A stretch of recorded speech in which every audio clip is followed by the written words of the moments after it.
Hi நண்பர்களே, எல்லோருக்கும் வணக்கம். எல்லோரும் எப்படி இருக்கீங்க? நாங்கள் ரொம்ப நல்லா இருக்கோங்க. நீங்களும் நல்லா இருப்பீங்கன்னு நம்புகிறேன். இன்றைக்கி என்ன விலாக்னா, சோமாசா தீபாவளி வரப்போகுது இல்லைங்களா? இனிமேல் எல்லோரும் கொஞ்சம் கொஞ்சமாக பலகாரம் செய்ய ஆரம்பிச்சிருவாங்க. ஸோ அதனால் நம்ம சோமாசா செஞ்சு காட்டலான்ட்டு இன்றைக்கி சோமாசா செஞ்சு காட்ட போகிறோம். இதெல்லாம் நிறைய மலரும் நினைவுகள் இருக்குது. இது எங்கள் அம்மா நாங்கள் சின்ன பிள்ளையா இருக்கும்போது நாங்கள் செஞ்சதில்லை. பூரணம் மட்டும் ரெடி பண்ணி வச்சுருவாங்க. ஒரு பாயம்மா எங்களுக்கு செஞ்சு கொடுப்பாங்க. ஏன்னா நிறைய குவான்டிட்டி செய்யணுங்கிறனால ஒரு ஆளாக செய்ய முடியாது இல்லைங்களா? அதனால் அவங்களும் ஹெல்ப்புக்கு செஞ்சு கொடுப்பாங்க. அதெல்லாம் நான் யோசிக்கும்போது நம்ம சின்ன பிள்ளையா இருக்கும்போது சின்ன சின்ன இந்த டிசைன்லாம் ஏதாவது பண்ணி கொடுப்போம். வேறு எதுவும் பண்ண தெரியாது. வாங்க இன்றைக்கி நம்ம சோமாசா எப்படி செய்யுதுன்னு பார்க்கலாங்களா? கண்டிப்பாக செஞ்சு பாருங்கள். ரொம்ப நல்லா வந்திருந்தது.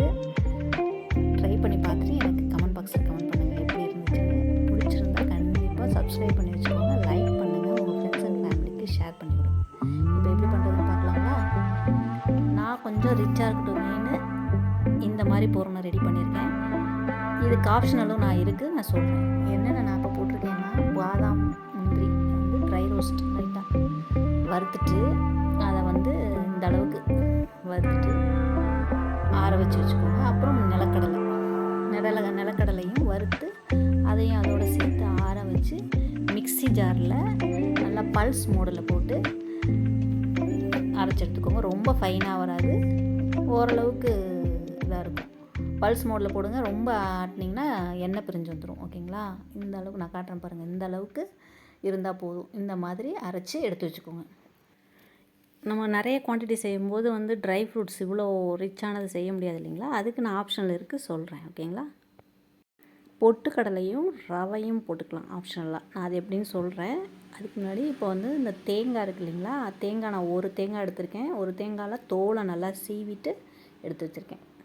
கட் பண்ணி மிக்ஸி ஜாரில் போட்டு அதையும் அரைச்சி இந்த மாதிரி எடுத்து வெறும் வாணலியில் இதையும் ட்ரை ரோஸ்ட் பண்ணணும். நல்ல மணம் வருங்க. அந்த அளவுக்கு இது கொஞ்சம் பொறுமை வேணும். நல்லா ட்ரை ரோஸ்ட்டாக வறுத்து எடுத்துக்கோங்க. சரிங்களா? நல்ல மணம் வரும், நல்லாயிருக்கும். ரொம்ப அவசரப்பட்டு ஸ்பீடில் ஹையில் வச்சிடாம கேஸை சிம்மில் வச்சு மீடியம் ஃப்ளேமில் வச்சு கைவிடாமல் கொஞ்சம் அடுப்பு பக்கத்துலேயே நின்று வறுத்து எடுத்துக்கிட்டிங்கன்னா உங்களுக்கு நமக்கு ரெசிபி நல்லாயிருக்கும். ஓகேங்களா? அதனால் அது கொஞ்சம் பார்த்துக்கோங்க. இந்த மாதிரி நல்லா வறுத்து எடுத்து அதையும் அந்த நட்ஸ் இருக்கு இல்லைங்களா? நட்ஸ் பவுடரோடு மிக்ஸ் பண்ணிக்கோங்க. அப்புறம் இதோடு என்ன சேர்க்கணும் அப்படின்னா, ஏலக்காய் பவுட்ரு சேர்த்துக்கணும். அப்புறம் இது இருக்கு இல்லையா, ஜீனி அரைக்காமல் அப்படியே அதில் ஒரு 1/2 கப் உங்களோட குவான்டிட்டிக்கு தகுந்த மாதிரி நீங்கள் போட்டுட்டு நீங்கள் சாப்பிட்டு பார்த்தாவே தெரியும்ல இனிப்பு, அந்த அளவுக்கு போட்டுக்கோங்க. சரிங்களா? அது போட்டிங்கன்னா நம்ம கடிக்கும்போது சோமாசா கடிக்கும்போது இந்த ஜீனி நமக்கு தட்டுப்படும் போது நல்லாயிருக்கும் டேஸ்ட். ஓகேங்களா? அப்புறம் இது பொட்டுக்கடலை சொன்னேன் இல்லைங்களா? பொட்டுக்கடலை பொடி பண்ணிக்கோங்க. ரவையை நல்லா பொன்னிறமாக வறுத்துக்கோங்க. ரெண்டையும் எடுத்து சேர்த்து இந்த ட்ரை நட்ஸுக்கு பதிலாக அந்த பொட்டுக்கடலை பொடியையும் இந்த வறுத்த ரவையையும் இந்த சர்க்கரை, அதுக்கப்புறம் இந்த இதில் போடுற தேங்காய் எல்லாமே போடணும். ஓகேங்களா? இதுதான் பூரணம். இதை நீங்கள் செஞ்சு வச்சிட்டிங்கன்னா, செஞ்சு ஏர்டைட் பாக்ஸில் வச்சிட்டிங்கன்னா, ஏன்னா எல்லாமே வறுத்து தான் நம்ம பண்ணியிருக்கோம், கெட்டே போகாது. கண்டிப்பாக 15-20 டேஸ் 1 மந்த் வரைக்கும் கூட நல்லாவே இருக்கும் ஃப்ரிட்ஜில் வச்சிங்கன்னா. ஓகேவா? அப்புறம் நான் மைதா மாவு லைட்டாக உப்பு போட்டு பிணைஞ்சி வச்சுருக்கேன்.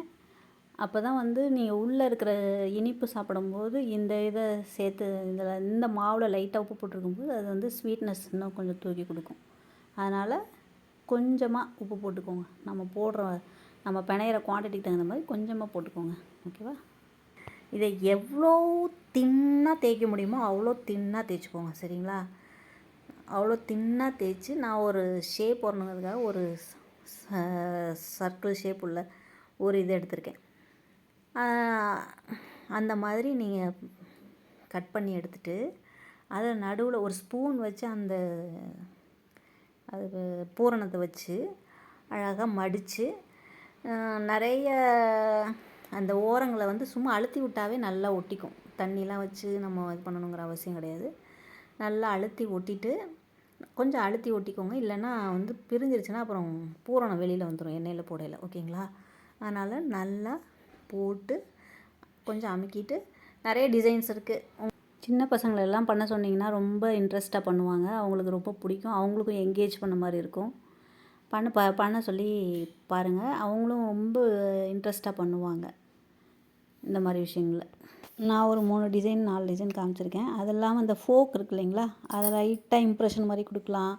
நம்மளோட க்ரியேட்டிவிட்டி தான். அந்த மாதிரி நீங்கள் பண்ணிவிட்டு எல்லாத்தையும் பண்ணி வச்சுக்கிட்டு முக்கால்வாசி முடிக்க போகிற டைமில் நீங்கள் அடுப்பை பற்ற வச்சு எண்ணெயை காய வச்சு நல்லா ஓரளவு 3/4 பாகம் எண்ணெய் நல்லா காய்ஞ்சதுக்கப்புறம் இதை போடுங்க. எண்ணெயை ரொம்ப ஆவி பறக்க காய விட்றாதீங்க. இந்த இதை போட்டு நல்லா பொறுமையாக பொரித்து எடுத்திங்கன்னா கண்டிப்பாக சோமாசா A1 வரும். நீங்கள் ஃபஸ்ட் டைம் பண்ணால் கூட ரொம்ப பர்ஃபெக்டாக வரும். இந்த மாதிரி சொன்ன டிப்ஸ் எல்லாம் கொஞ்சம் யூஸ் பண்ணி பண்ணுங்கள்.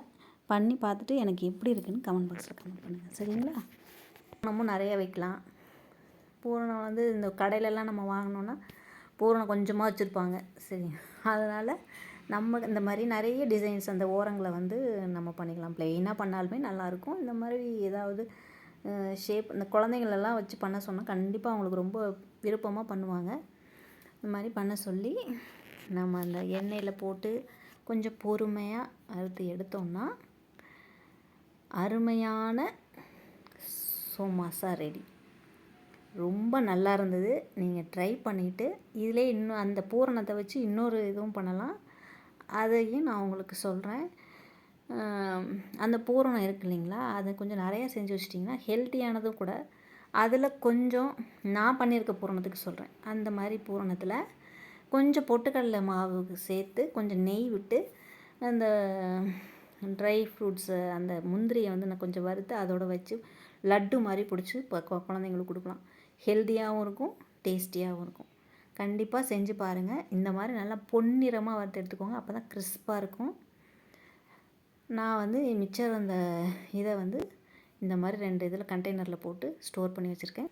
நம்ம அந்த ஸ்நாக்ஸ் பாக்ஸ்லேயும் வச்சு கொடுக்கலாம். அந்த லட்டு அதை செய்யலாங்கிறதுக்காகவும் அதை எடுத்து வச்சுருக்கேன். ஓகே நண்பர்களே, நல்லதே நினைப்போம், நல்லதே நடக்கும். Keep smiling. பாய் நண்பர்களே, அடுத்த வீடியோவில் பார்ப்போம்.